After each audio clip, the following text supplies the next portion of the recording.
ધોબીનો કૂતરો ઘાટનો નહીં ને વાટનો નહીં, એ જરા વિસ્તૃત કરીને કહેશો. શું પૂછ્યું? ધોબીનો કૂતરો વાટનો નહીં ને ઘાટનો નહીં, હા, એ જરા વિસ્તૃત સમજાવશો કેવી રીતે? એમાં તો એક ધોબીએ કૂતરો રાખ્યો હતો. કૂતરા તો બધાય રાખે છે, પણ એક ધોબીએ રાખેલો. તો ધોબી તો અડધો દિવસ ઘાટ એટલે કે કપડા ધોવા નદી કાંઠે ગયો હોય, બાકીના દિવસે ઘેર હોય. કૂતરો મૂંઝાય કે ઘરમાં રહું કે ઘાટ ઉપર રહું.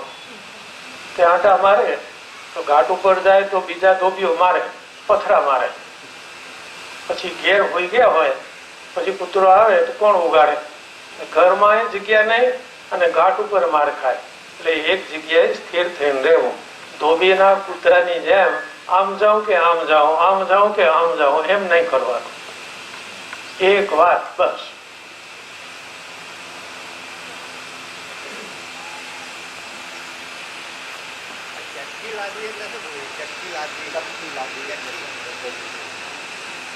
છટકી લાગવી એટલે રીસ ચડવી. શું નથી બોલતો તારી જોડે થાય એમ કે જે રીસ ચડે છે ને, અને પાછો કલાક પછી બોલતો થઈ જાય છે, એટલે એ બહુ ખરાબ. એમ રીસ ચડવી તો એવી ચડવી જોઈએ કે હું હવે ઘરમાં નીકળી જઈશ અને નીકળી ગયો જે થવું હોય થાય. એને કહેવાય છટકી. છટકી પરમેનન્ટલી હોય ને તો સારું, પાછું થોડી વાર થાય ને વળી પાછું ઢીલું. એટલે મીણના દોરાનું વચનામૃતમાં કહ્યું છે, મીણનો દોરો બનાવો ને તો ઉનાળો આવે ઢીલો થઈ જાય, શિયાળો આવે છે એકદમ કડક, અને સોનાનો દોરો બનાવો તો એ 12 માસ એક સરખો રહે. આવી ને તમારી લાઈનની વાત. એટલે સોનાની દોરી હોય એક સરખી રહે, ઉનાળો હોય તો શું, શિયાળો હોય તો શું. ચટકી સાચી હોવી જોઈએ, અંદરથી ઉઠેલી, એનું નામ ચટકી.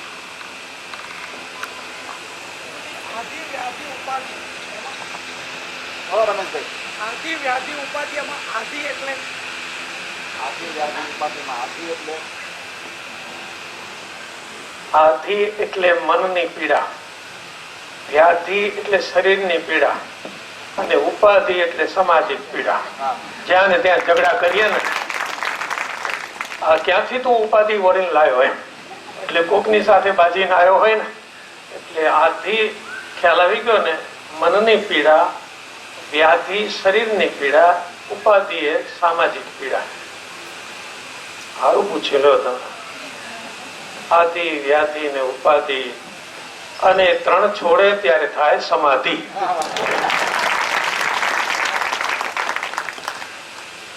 હા ભરતભાઈ, તમારો વારો, બોલો. નિશ્ચય છે, આશરો પણ છે, ગુરુજીનો સંતોનો આશરો પણ છે, પણ અત્યારે વખત એટલો ખરાબ ચાલી રહ્યું તો એમાં ડગમગાટ થઈ જાય છે. તો એ એમાંથી બચવું કઈ રીતે, એમાં બચાવ કઈ રીતે થાય? અમારે હમણાં ગાંધીનગરમાં ડ્રાઇવિંગ લાયસન્સ માટે પરીક્ષા કમ્પ્યુટરાઇઝ થઈ ગઈ છે આખી. તેમાં ડગુમગુ થતો હોય, નાપાસ જ થઈ જાય તરત જ. એ આઠડો કરવાનો, રિવર્સમાં લેવા, એ ડગુમગુ ઠચુપચું થતું હોય ને ત્યાં. કારણ કે એમાં લાંચ રૂશ્વત ચાલે નહીં. એટલે તમે કહો છો એમ જો દ્રઢ આશરો હોય ને તો ડગુમગુ ના થાય. ગામડામાં ભેંસનો ખીલો ખોડવાનો હોય. તમે ભેંસ રાખી છે? નથી રાખી. હા, તો ગામડામાં હરિભક્તો ઘણા અમારા બધા ભેંસો રાખે છે. તો એક હરિભક્તને ઘેર ગયા, નક્કી હતું, એટલે હરિભક્ત અમારી સાથે હતા. એનો દીકરો ખીલો ખોડતો હતો. તો ઈંટના રોડા, કોસ, ખાડો ખોદી અને એમાં ખીલો મૂકી અને પછી ઈંટના રોડા મૂકીને હવળી કોસ્ટ, ઊંધી કોસ્ટથી એને ફટકારે. એટલે જેમ જેમ રોડા દબાતા જાય પછી થોડી વાર થાય પછી ખીલો પકડીને હલાવે. હજુ હલે છે, બીજા રોડા નાખે અને પાછો ટીપે. એમ કરતા કરતા મજબૂત ખીલો થઈ જાય. પછી ભેંસ ભડકે ને તો ખીલો હલે નહીં.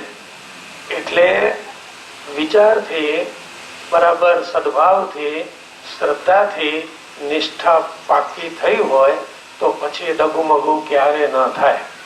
ઢીલો નવો ડ્રાઈવર હોય ને એના હાથ ધ્રુજે સ્ટીયરિંગ ઉપર, પણ જે અનુભવી ડ્રાઈવર હોય ને એ તો હિમાલયમાં હેડ્યો જાય ને કઈ ન થાય. એટલે એ રીતે મનને મજબૂત કરવું. લગ્નમાં બધાને જમાડવામાં આવે એમાં પુણ્ય થાય ખરું? ઓ બાપરે.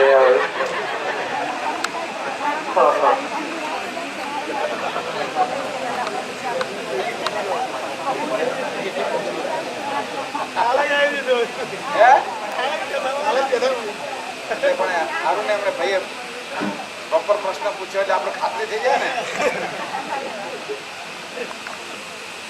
કેટલાક કામ પુણ્ય માટે હોય અને કેટલાક કામ ફરજ ના હોય.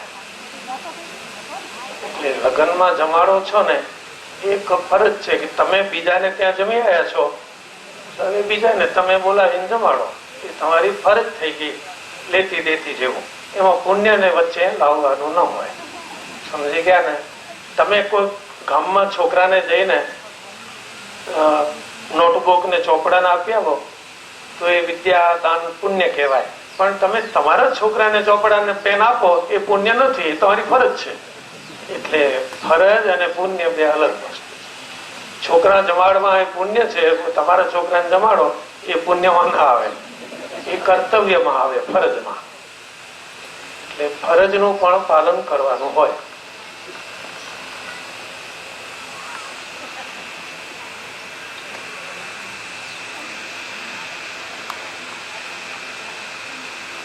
દાદા ખાચર દીકરા હતા. ભગવાન, તમે કયા ગામથી આવો છો? જેને સ્વામિનારાયણ ભગવાનના સત્સંગમાં કંઠી બાંધ્યું હોય એને એટલી તો ખબર હોવી જોઈએ ને કે દાદા ખાચર ને દીકરા હતા કે નહીં. કેમ અજાણ્યા, એટલે કોઈ બહારથી વિદેશથી આવ્યા છો? ખબર કેમ નહીં? આટલી ઉંમર થઈ સત્સંગમાં. દાદા ખાચર ને રૂડા રૂપાળા બે દીકરા હતા કેમ? અને સ્વામિનારાયણ ભગવાનના ખોળામાં રમીને મોટા થયેલા બે દીકરા. હવે યાદ રાખશો ને, દાદા ખાચરના બંને દીકરા સ્વામિનારાયણ ભગવાનના ખોળામાં રમીને મોટા થયેલા.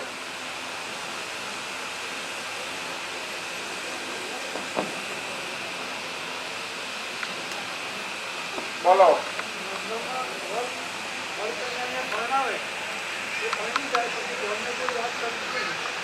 શું થયું? હા બરોબર.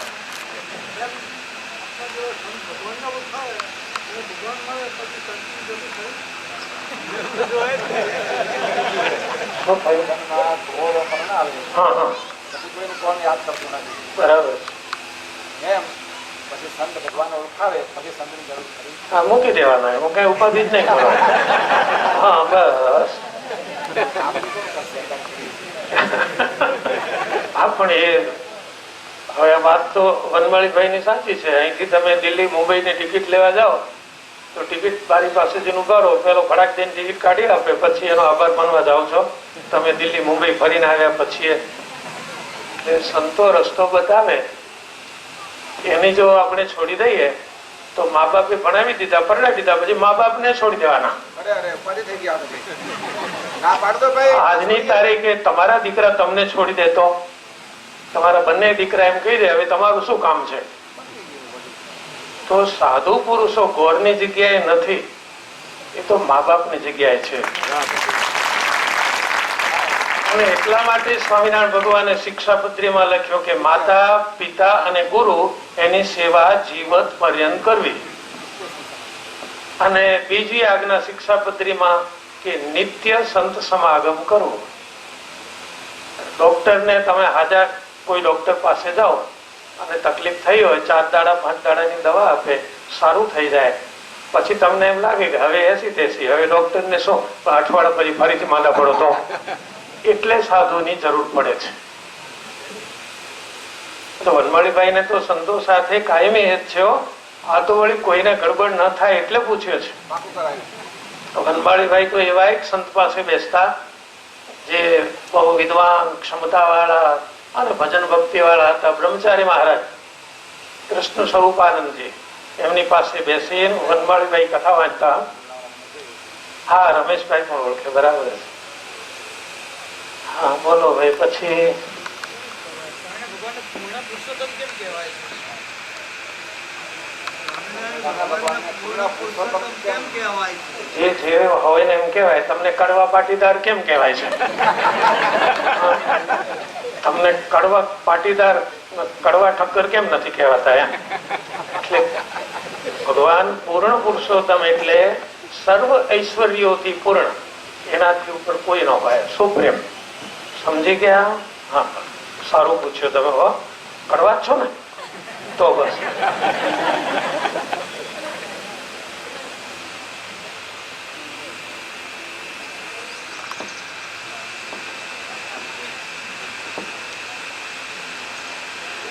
તો સ્વામીજી હવે બોલો, 10 વાગ્યા છે. કોણ છે ભાઈ? હા બોલો. જોયાના મહાવચનામૃતમાં છે ને એમ કહ્યું કે શંખ લિખિત સ્મૃતિ ખરી તેનાથી ધર્મ ઉપજે. તો એ સ્મૃતિ કઈ? જોયાના મહાવચનામૃતમાં શંખ લિખિત સ્મૃતિ શંખ લિખિત સ્મૃતિ એ કઈ સ્મૃતિ? શંખ લિખિત શ્રુતિ એનાથી ધર્મ ધર્મ ઉપજે. સ્મૃતિ વાંચવી છે તો લાઇબ્રેરી મળશે. એમ જે બધું જો પછી આપણે વિદ્યાપીઠની લાઇબ્રેરીમાં છે, હું જાતે વાંચી આવ્યો છું ત્યાં જઈને. એટલે શંખ અને લિખિત બે ઋષિ થઈ ગયા. એણે સામાજિક ધર્મોનું નિરૂપણ કરતું શાસ્ત્ર લખ્યું છે. એમાં ઘણા બધા સ્મૃતિ શાસ્ત્રો છે. શંખ સ્મૃતિ, લિખિત સ્મૃતિ, પરાશર સ્મૃતિ, મનુ સ્મૃતિ, બ્રહ્મ સ્મૃતિ, અનેક સ્મૃતિઓ છે. એમાં બધા સામાજિક ધર્મોનું નિરૂપણ છે. એ બધી સ્મૃતિઓનો નિચોડ સ્વામિનારાયણ ભગવાને સત્સંગી જીવનના 5મા પ્રકરણમાં ગ્રહસ્થના ધર્મમાં બધું જ વર્ણવ્યું છે.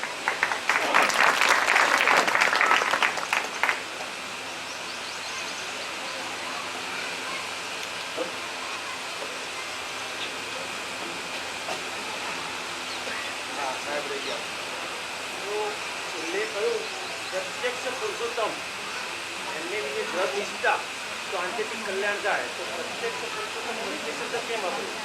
પ્રત્યક્ષ એટલા માટે વાપર્યો કે સ્વામિનારાયણ ભગવાનનું વચન છે કે અમારી પધરાવેલી આ મૂર્તિઓ, અમદાવાદ નારાયણ દેવ, વડતાલ લક્ષ્મીનારાયણ દેવ, ગઢડા ગોપીનાથજી મહારાજ, શ્રીજી મહારાજે સ્વહસ્તે જે મંદિરો કર્યા ત્યાં મૂર્તિઓ પધરાવી અને મહારાજ બોલ્યા કે આમાં અમે પ્રત્યક્ષ બેઠા છીએ. શ્રીજી મહારાજ, દેવ, આચાર્ય, સંત અને શાસ્ત્ર એ 4 સ્વરૂપે સદાય પ્રગટ છે, સદાય પ્રત્યક્ષ છે. ભક્તનો ભાવ સ્વીકારે છે, ભક્તની પ્રાર્થના સાંભળે છે. માટે પ્રત્યક્ષ પુરુષોત્તમ નારાયણ.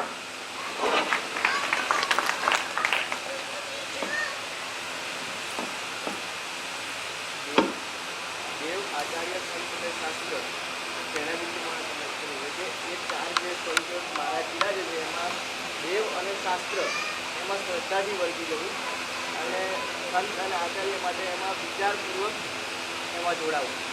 એ નોંધ છે. તે બરાબર છે, ખરી વાત. જે ખરીદવા જતા હોય અત્યારે સિઝન ચાલે છે, અમારે એક હરિભગત કેરી લાવે એ હળેલી જ લાવે કાયમ. પૈસા વધુ આપી લાવે, નામ નથી આપવાનું, સભામાં બેઠા છે. પૈસા વધુ આપી આવે ભાવથી કે સારામાં સારી લાવ, પણ પેલો વેચવા વાળો મોઢું જોઈ ઓળખી જાય તરત જ અને એવી ફટકારી દે. અને અમે આવીને રસોડામાં એમ લઈએ કે બિચારો પ્રેમથી લાવ્યો છે ને ભગવાનને ધરીએ અને જ્યાં ધોવા માટે કાઢીએ ને એ મોટી ચાંદી પડેલી હોય. એટલે બે વસ્તુ કેવી છે, ચકાસીને લેવી. સમજી ગયા ને? સીતાજીએ વિશ્વાસ કર્યો ભગવાન લુગડાનો તો શું થયું? એટલા માટે બે વસ્તુ ચકાસવાની છે, શાસ્ત્ર અને ભગવાનનું સ્વરૂપ. એ ચકાસવાનું છે જ નહીં.